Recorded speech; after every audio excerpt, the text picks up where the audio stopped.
So in this question, I've got x to the 8 minus x to the 5 divided by 1 plus x cubed to the power of 5, all integrated from 0 to infinity.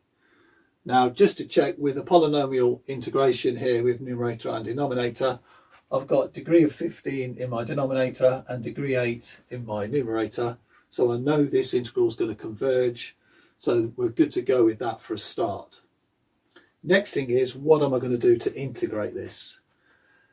Well, 1 plus x cubed to the power of 5, if I expanded that out, that's going to give me a crazy denominator with just this in the numerator. So I wouldn't recommend that, that's for sure.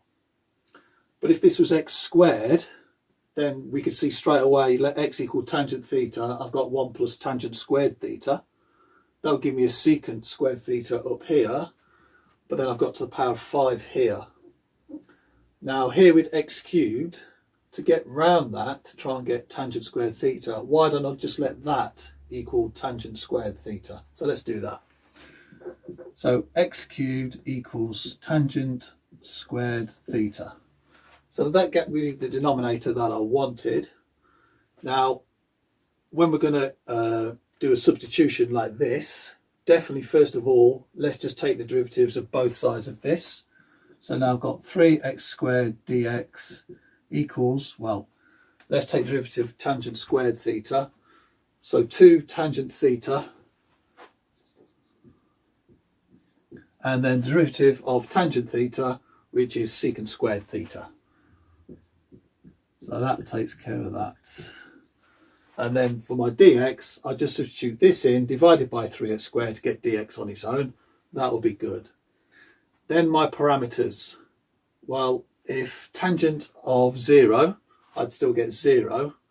But then tangent to be infinity, I then need pi over 2. So let's change those parameters. So I've got 0, pi over 2. X to the 8 minus x to the 5. I can come to that in a moment. 1 plus x cubed, that's 1 plus tangent squared theta now. So 1 plus tangent squared theta to the power of 5. And then my dx now becomes 2 tangent theta secant squared theta d theta divided by 3x squared. So that's my dx. Now what about this numerator? Well, I can take an x to the power of 2 out to cancel out with this, but then that's going to leave me with x to the 6 minus x cubed. So let's just write that out first. So if I take an x squared out to cancel this, I'm then left with x to the 6 minus x cubed. Now that works good. X cubed can be tangent squared theta. X to the 6, well, that's going to be tangent squared theta squared, which will give me tangent to the 4th theta. So let's do that for this in my numerator. So do an x squared and then put my trig functions in there. Tangent to the 4th theta minus tangent squared theta. Okay, right, now to get these x squares, which we don't want to have those when we're going into theta, they're cancelled out. So now we're good to go with all of this. So now what can we do to simplify? So let's start a new line from 0 to pi over 2. I've got 2 and a 3 here, so 2/3 can come out. That can just be a constant multiple. Here I've got 1 plus tangent squared theta is secant squared theta, but to the power of 5. So I can't really cancel out with this just yet. So I'm going to put that in my denominator. Secant squared theta to the power of 5. Then the numerator, I've got a tangent theta and these ones here. So I'm going to distribute that tangent theta inside here. So now I've got tangent to the power of 5 theta minus tangent cubed theta. The 2/3 has come out, the tangent theta has gone into there. Now my secant squared theta, I can now just leave that on the top as well. So bring that there. Secant squared theta and then d theta. Okay. So that's as we was, just simplified, just a bit easier to look at. So let's see what we can do here. I've got secant squared theta to the power of 5. So now I'm going to have secant squared theta to the power of 4. Then let's distribute that, give me secant squared theta to the power of 8. So that would take care of that. 0 to pi over 2. Secant to the power of 8 theta d theta. And then here I've got tan to the 5 theta minus tan to the cubed theta. Okay, right, close that off with a bracket. Now what can I do here? I've got secant to the 8, tangent to the 5, tangent cubed. I think I'm just going to split my integrals now. So let's do that. So 2/3 0 to infinity, tan to the 5 theta, secant to the 8 theta d theta. That takes care of that one. And now with this one, subtract again. Don't forget the constant multiple. 2/3 0 to pi over 2. These should be pi over 2. Tangent cube theta over secant to the 8 theta d theta. Okay, right, what can we do here? Well, tangent over secant, let's just write that over here. That will give me sine to the 5 over cosine to the 5. So tangent to the 5 theta over secant to the 8 theta. That gives me sine to the 5 theta over cosine to the 5 theta. And secant is 1 over cosine, so I could put a cosine in my numerator to the power of 8. So that's cosine to the power of 8 theta. So that's working out really good. I can see this can now cancel, and then that will just become a 3. So that's good. That gives me something a bit more simplified. Then here I've got tangent cubed theta. So let's see if we can do some sort of similar trig with that.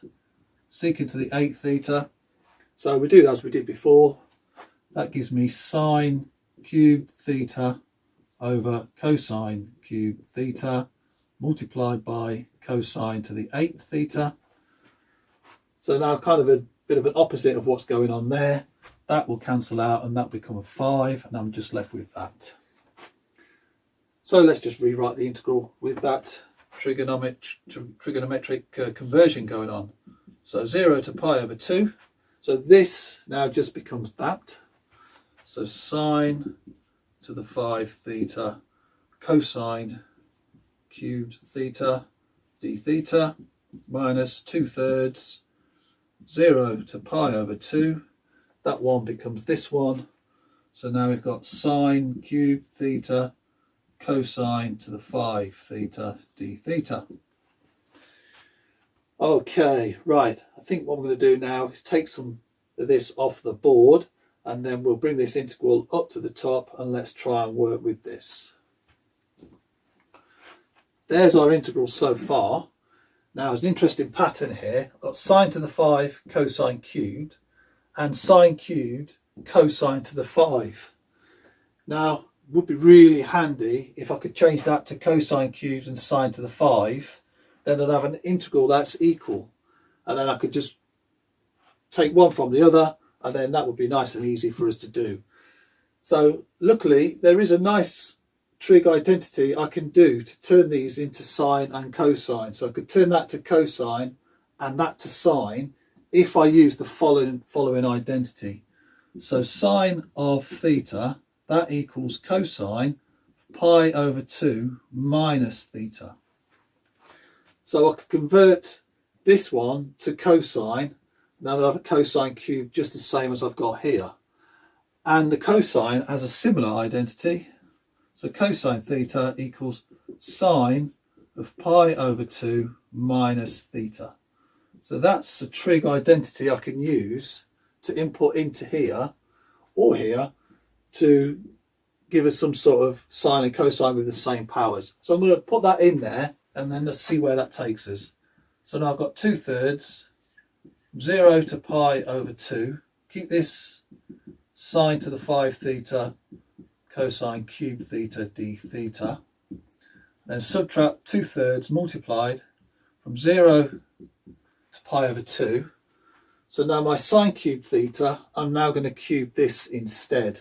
So it matches with my cosine, and my cosine, I'm going to write it with this one as it matches that power of sine over there. So now I've got cosine cubed of pi over 2 minus theta. So that would be equivalent for that one. And then this one, I'm going to transfer that to sine with that one.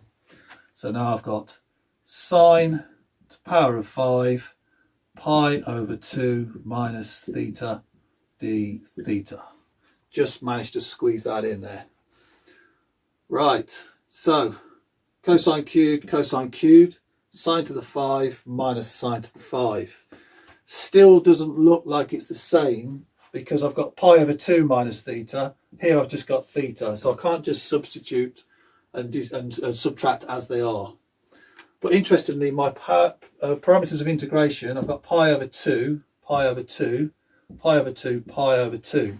So now I can call on an integral identity where I can just write, if I just write it on the bottom here, if I integrate from 0 to some value a, and I've got my f of x dx, that equals the same integral from 0 to a of f of a minus x.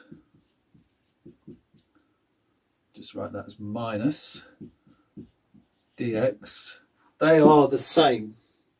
Now if I want to use that identity, if that one is equal to that one using this integral identity, then basically these two will just cancel each other out because I've got sine to the 5, sine to the 5, cosine cubed. So my f of x is the same as my f of a minus x. So after all of that, using that identity, this integral then just becomes 0. Even with the constant multiples of 2/3, because they are the same, then that all just cancels out and I'm just left with 0. So after all of that, my integral here just becomes 0. And that's my answer. Okay.